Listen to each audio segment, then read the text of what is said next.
Conseil pouvez-vous donner à nos auditeurs où placer son argent, le peu d'argent qu'on a, puisque vous déconseillez l'assurance vie? Je déconseille l'assurance vie, oui, je déconseille même de rester dans une banque.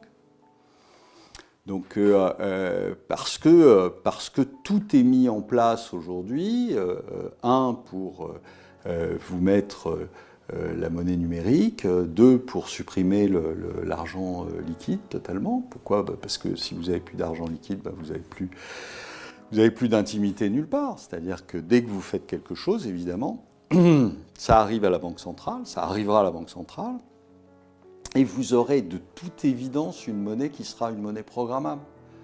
Parce que c'est tellement facile après. Là, pour le coup, après, ils vous tiennent dans le creux de la main. Ils font absolument ce qu'ils veulent. C'est-à-dire que dès que vous émettez quelque chose qui ne leur plaît pas, ferme le robinet, donc vous n'avez plus accès à vos comptes. Dès que vous avez besoin d'un peu d'activité, qu'est-ce que vous faites? Mettez une date de péremption. Ça veut dire que vous êtes obligé de dépenser votre argent. Et même, on peut vous flécher les choses pour que vous le dépensiez dans certaines catégories de dépenses. Après, vous pouvez tout faire quand vous avez une monnaie comme ça. Et donc, est-ce que les gens ne comprennent pas en se disant peut-être que non, ils n'iront pas jusque-là. Mais bien sûr qu'ils iront jusque-là. Parce que pour eux, c'est le contrôle total des populations qui ne peuvent pas se rebeller. Vous voulez aller manifester? Comme ça s'est passé au Canada. Vous voulez aller manifester? Je vous coupe l'accès à la banque. Vous n'avez plus rien pour vivre. C'est facile, de vous contrôler. Donc vous allez très vite revenir dans les clous. Donc voilà, donc ça veut dire qu'il faut échapper à ça. Pour échapper à ça, d'abord, il faut se débancariser. Et la deuxième chose, c'est qu'il faut se démonétiser, en fait. C'est-à-dire, ça veut dire quoi? Ça veut dire que, moi je considère que pour les toutes petites épargnes, il faut le sortir de la banque et il faut acheter de l'or physique, parce que ça vous protégera, parce que vous n'êtes plus dans ce système de monnaie. Donc acheter de l'or physique. Et puis la deuxième chose, pour des gens qui ont plus de patrimoine, moi je leur conseille d'aller ouvrir des comptes en Suisse, dans des banques privées. Pourquoi? Parce qu'elles sont totalement indépendantes, elles sont dans un autre modèle et elles sont totalement indépendantes des banques généralistes. Ils vont ouvrir un compte dans une banque privée, ils basculent leur épargne dessus. Déjà, ça leur permet de pouvoir sortir de l'euro, puisque ce sont des comptes en multidevises.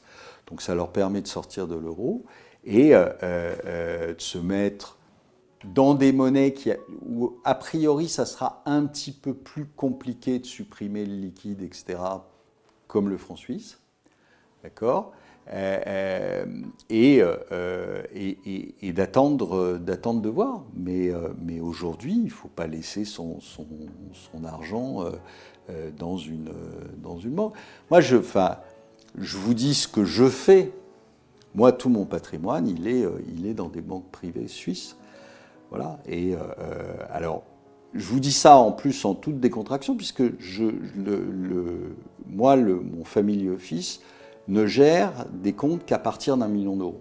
Donc tous les gens qui ont 100, 150, 250, même 300 000 ou 400 000, et je n'ai absolument aucun intérêt là-dessus, je ne vais pas recevoir d'argent pour l'avoir dit, je ne travaille pas pour eux, mais allez vous mettre dans des banques privées en Suisse. Et vous n'aurez absolument aucun souci. Vous gardez vos comptes courants en France sur lesquels vous payez vos charges récurrentes, sur lesquels vous avez vos cartes de paiement, parce que si vous avez vos cartes de paiement suisses, à ce moment-là, ça va vous coûter très cher en frais, donc c'est pas la peine de le faire.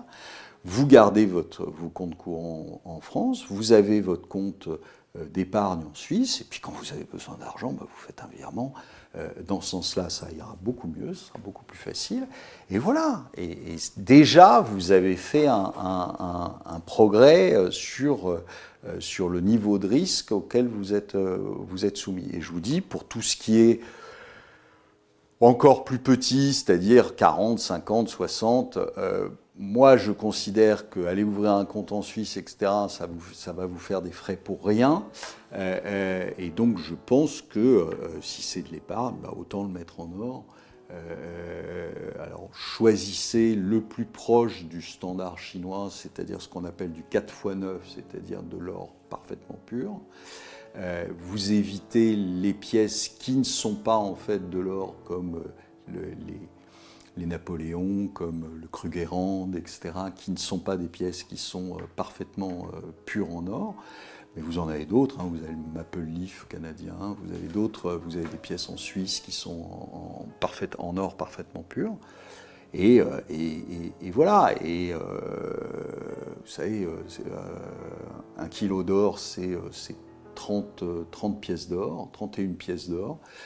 31 pièces d'or, ça se cache n'importe où, c'est un tout petit volume, c'est pas très compliqué à cacher. Donc voilà, et là au moins, alors vous allez me dire, oui, on peut aussi, comme au lendemain de la guerre, on peut interdire la détention d'or. Ouais, enfin, il faut venir le chercher. Chez chaque citoyen. Donc, pour peu que le citoyen en question soit un peu énervé, ça va être plus compliqué. Voilà. Tandis que votre compte, il n'y a rien de plus simple. Vous appuyez sur un bouton, il est vidé. Donc, on ne peut pas faire plus simple que ça. Donc voilà, ça, c'est des choses qui vous permettront peut-être pas de vous sauver complètement, mais au moins de rendre un petit peu plus difficile les choses pour les gens qui nous veulent du bien, vous savez, les gens qui nous gouvernent. Voilà.